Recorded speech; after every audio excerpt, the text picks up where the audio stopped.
Olá e seja bem-vindo, bem-vinda. Eu sou a Júlia Gonzalez. Hoje é terça-feira de inteligência emocional e eu tô empolgadíssima com esse livro. Se você tá chegando agora, com certeza é porque alguém te mandou esse vídeo, né? Vai fazer diferença para você. Já deixa o seu like, já compartilha, manda seu recadinho aí, se inscreve no canal, porque toda vez que você deixa o seu like, você compartilha, você se inscreve no canal, você aumenta as chances de que mais pessoas saibam desse conteúdo. E se foi bom para você, com certeza vai ser bom para os outros também, tá bom?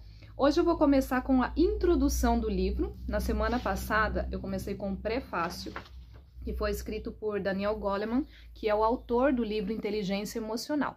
Depois desse livro Inteligência Emocional, esse autor, o John Gottman, PhD, tá aqui em cima, ele fez uma pesquisa científica daí para comprovar tudo aquilo que Daniel Goleman tinha falado no livro dele.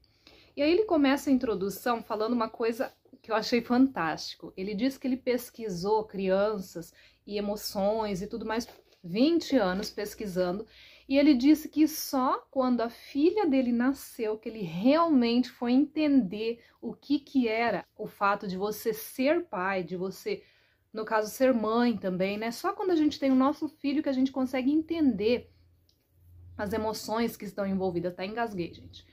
As emoções que envolvem essa criação de filho é muito forte, é muita coisa. É um desejo grande de dar amor àquele serzinho, ao mesmo tempo é um medo do que pode acontecer com ele, ao mesmo tempo é o medo de você não conseguir fazer um bom trabalho, dar uma boa educação para que essa criança se desenvolva e consiga ser um ser humano pleno. Todas essas questões norteiam a cabeça de pais e de mães no globo terrestre inteiro, né? Mas nós temos algumas respostas, ainda bem, né? Algum dos sentimentos que ele tinha, que ele se sentia frustrado, decepcionado, vulnerável, frustrado quando não conseguiam se comunicar. Às vezes, quando a gente não consegue passar aquela informação para o nosso filho, ou a gente não consegue entender o que o nosso filho está querendo nos dizer, muitas vezes não com palavras, mas até mesmo com ações. O nosso filho está tentando passar uma mensagem, a gente não consegue entender, a gente mal interpreta e a gente acaba dando uma resposta errada, que vai acabar gerando mais sentimentos ruins, mais frustração, mais raiva e mais vulnerabilidade. Os conselhos da sabedoria popular não mencionam o mundo das emoções. Então, normalmente é cheio de teorias fundamentadas em vários métodos educativos que abordam o comportamento infantil, mas não dão importância ao sentimento da criança, como se o único objetivo de você educar uma criança fosse que ela seja obediente, né? E eu acredito que nem eu e nem você que está me assistindo quer que seu filho seja apenas obediente. Você sabe por quê? Porque se o seu filho for apenas obediente, dificilmente ele vai ser ousado, dificilmente ele vai ser criativo, porque ele vai sempre obedecer às regras. E se não tiver ninguém falando o que ele deve fazer, ele vai ficar perdido. Olha só as características que ele fala que nós, pais, almejamos para os nossos filhos. Nós desejamos que eles sejam pessoas direitas, responsáveis, que contribuam para a sociedade, que sejam suficientemente fortes para fazer as próprias escolhas, que gozem do que conquistaram, que aproveitem a vida e os prazeres da vida, que tenham bons amigos, que façam bons casamentos, que sejam bons pais. Então, olha a gama de coisas que nós almejamos para os nossos filhos. Será que só na obediência eles conseguem adquirir tudo isso? Eu acredito que não. Na pesquisa dele, descobriu que só o amor não basta. Lógico, o amor ele deve ser canalizado para ser utilizado em métodos que vão gerar resultado, mas só você sentir aquele sentimento bom no seu peito não é suficiente para educar o seu filho. Eles descobriram, nas suas pesquisas, que os filhos cujos pais trabalhavam a emoção encontravam-se numa trajetória de desenvolvimento inteiramente diferente daqueles cujos pais não faziam isso. E agora olha os resultados, pasme. A capacidade de regular os próprios estados emocionais, coisa que nem nós adultos conseguimos fazer muitas vezes, né? Quando a gente tá com raiva, a gente, quando eu tô com raiva eu sou assim, a gente já até avisa, né? Gente, quando eu tô com raiva, sai de perto de mim, quando na verdade nós deveríamos gerir a nossa emoção para que quando a gente estivesse com raiva, as pessoas não precisassem sair de perto de mim. Eles se aquietavam melhor e mais rápido. O coração, né? Quando você fica com raiva, o coração acelera. Então, as crianças que são treinadas emocionalmente pelos pais, elas conseguem se acalmar com mais facilidade e em menos tempo do que as crianças que não são. Escuta isso.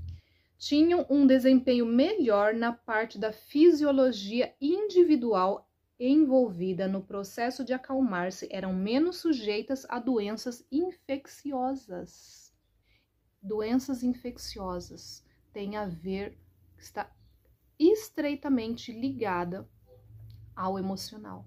Tem crianças que vivem com doenças infecciosas, vive doente a criança, sai de uma doença, entra na outra, sai de uma, entra na outra. A mãe já está até acostumada, já tem até todos os remédios prontos que a criança usa continuamente, a criança já tem remédios contínuos. Por quê? Porque o emocional não está sendo trabalhado. Aí muitas vezes o pai e a mãe que não sabe disso, vai tratando com remédio, quando na verdade se tratasse o emocional, os remédios poderiam ser retirados completamente. Este livro vai lhe ensinar 5 passos da preparação emocional para você criar um filho emocionalmente inteligente. Que maravilha! Pena que começa só na terça que vem esses 5 passos, né? Hoje é só a introdução. Quando compreende os filhos, os pais que ajudam a lidar com sentimentos negativos como raiva, tristeza e medo, eles constroem elos de lealdade e afeição. Essa é a parte mais importante, acredito eu, né? Construir um elo com o seu filho. Então, para não me estender, o que eu achei assim de muito importante da gente tirar dessa introdução? Como os pais agem e interagem com os filhos no momento de exacerbação. O que é exacerbação? É quando seus ânimos estão exaltados, tanto os seus como o seu filho. Então, como você age, na verdade a gente não age, a gente reage. O que é reagir? Reagir quando alguém te dá uma pancada e você vai para trás, né? Isso é uma reação automática. A gente reage às emoções dos nossos filhos, nós não deveríamos reagir, a gente deveria agir.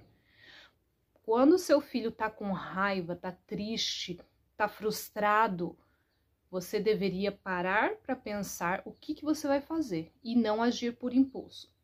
Exemplo de como a gente age por impulso. Quando o menino tá chorando, a maioria chega e fala: para de chorar, menino não chora. Menino não chora. Você já tá colocando no seu filho, você já tá dizendo para ele assim: você é fraco, porque você está chorando. Primeira coisa que você tá colocando na cabeça do seu filho. Segunda coisa, empatia não existiu em momento algum quando você falou isso. Ou seja, seu filho se sente completamente só. Eu e o meu sentimento de frustração, eu sou um fraco e eu não tenho ninguém que me compreenda. É forte, né? Mas é isso que a gente passa para os nossos filhos. Esses dias uma pessoa me perguntou: tá, mas o que eu deveria fazer nesse caso? Eu falei: aí é a hora de você parar, sentar. Principalmente se for homem, aí que eles não querem fazer mesmo. Homem com menino, sabe? Pai com filho. Pai geralmente já tem o sentimento reprimido, as emoções reprimidas. Homem, em geral, tem emoções reprimidas, porque foi ensinado desde pequeno que não pode chorar, que não pode sentir medo, que não pode ter emoções. Então, o homem, por si só, ele já tem essas emoções reprimidas. Então, o que ele faz? Ele reprime o outro. Porque como ele tem as emoções reprimidas, ele não sabe como lidar com a emoção do filho dele ou da filha. E aí, o que ele faz? Ele ignora, ele briga para a criança parar de sentir aquilo. Então, era hora de sentar com o menino que estava frustrado e perguntar para ele, conversar com ele. O que você está sentindo? Isso nós vamos aprender nos 5 passos. Você vai ter que nomear o sentimento, porque existem vários sentimentos. Às vezes a gente confunde até pensamento com sentimento. Tem gente que fala assim: eu senti que você não gostou do que eu fiz. Isso não é sentimento, isso é pensamento. Eu penso, eu achei que você não gostou. Pela sua expressão me veio na mente que você não gostou. Agora não é eu senti que você não gostou. Eu senti frustração, eu senti tristeza, eu senti raiva. Isso são sentimentos. Então, a gente tem que aprender a nomear o sentimento. Nós temos que ter empatia, sentar com a criança. Se ela não quiser conversar, quantas vezes eu sentei do lado do meu filho? Falei para ele, você quer conversar? Ele disse não. Aí eu falei, eu posso ficar aqui do seu lado? Ele fez assim, então tá bom. Sentei e fiquei lá. Fiquei. O tempo que ele precisou. Porque às vezes a criança não quer conversar, mas pelo menos eu estou mandando o recado, estou do seu lado. A hora que você precisar, pode falar comigo. Nem sempre a gente faz isso, mas conscientemente é mais fácil colocar em prática. A outra questão. Filhos de preparadores emocionais conseguem um melhor desempenho em várias áreas da vida, porque a preparação emocional é mais importante que o conhecimento. Falei isso no vídeo da semana passada. O elo que é criado entre pais e filhos, isso é muito legal. Porque o elo, ele vem a partir da empatia. Quando você sente que uma pessoa tem empatia por você, você cria um elo. Quando você vê alguém, você sente empatia, você cria um elo. Você quer ver uma coisa interessante? Você já deve ter visto isso, quando você está dirigindo um carro na estrada e você vê outro carro parecido com o seu, parecido não, da mesma marca, às vezes até da mesma cor, mas mesmo que for de cor diferente, se for da mesma marca, a probabilidade de você ser gentil com aquela pessoa ou do outro te dar espaço para passar é muito grande. Por quê? Porque vocês estão tipo, tamo junto, sabe? E automaticamente cria-se um elo. Então é algo que rola naturalmente. Quando você tem empatia, existe o elo. O comportamento, ele vem depois do sentimento. Presta bem atenção nessa frase. O comportamento, ele vem depois do sentimento. Então, quando você vê um comportamento do seu filho que não condiz, que você não gostou, que você acha inadequado, você não deve focar no comportamento, e sim no sentimento. Exemplo, seu filho quebrou alguma coisa. E você vai lá e você, nossa, você quebrou, por que que você quebrou? Isso daqui, aí você foca no objeto. Isso é caro, isso daqui não acha em qualquer lugar, isso daqui não sei o que, e foca no objeto. Quando na verdade você deveria focar no sentimento do seu filho. Por que que ele fez isso? O que que ele estava sentindo na hora que ele catou aquele negócio e rebentou no chão? Então, se você resolveu a questão do sentimento, você não vai ter mais o comportamento ruim. Essa que é a questão. Porque o comportamento é a consequência. O sentimento é a raiz. E aí você precisa descobrir. Geralmente, sentimentos ruins estão ligados a falta de autoconfiança, baixa autoestima, esse tipo de coisa. Porque a frustração é uma coisa normal na vida de todo mundo. Todo mundo que passar nessa terra vai sentir tristeza, vai se frustrar, vai sentir raiva. Todos os sentimentos ruins que você quiser colocar, todo mundo vai sentir. A questão é que se você não tem autoestima elevada, não tem autoconfiança, você vai canalizar para o exterior. Você vai querer quebrar alguma coisa, você vai querer gritar com alguém, você vai querer magoar as pessoas, porque você está soltando aquela sua energia ruim para fora, está canalizando de uma maneira errada, porque nunca ninguém te ensinou a fazer de outra maneira. Aliás, a gente ensina a fazer dessa maneira, né? Porque quando eu ajo assim na frente do meu filho, eu estou ensinando ele que é assim que se age quando a gente está com raiva. Olha só que doideira. Então presta atenção no que o seu filho faz.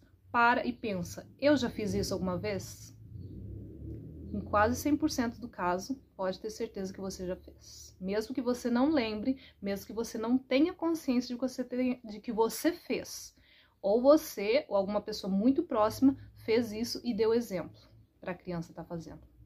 Beleza? Hoje é só a nossa introdução. Se você não leu todos os livros referentes à educação, não tem problema. Se você é pai e mãe, tem amor e quer fazer o melhor pelo seu filho, a empatia já vai fazer muito. Se você parar e pensar por que que ele está fazendo isso e tentar se colocar no lugar da criança, você já fez muito, tá bom? Semana que vem a gente começa já, propriamente dito, o livro no primeiro capítulo, beleza? Deixa o seu like, se inscreve no canal, compartilha essa mensagem, ativa o sininho das notificações para você não perder os próximos vídeos, que todo dia tá tendo vídeo novo.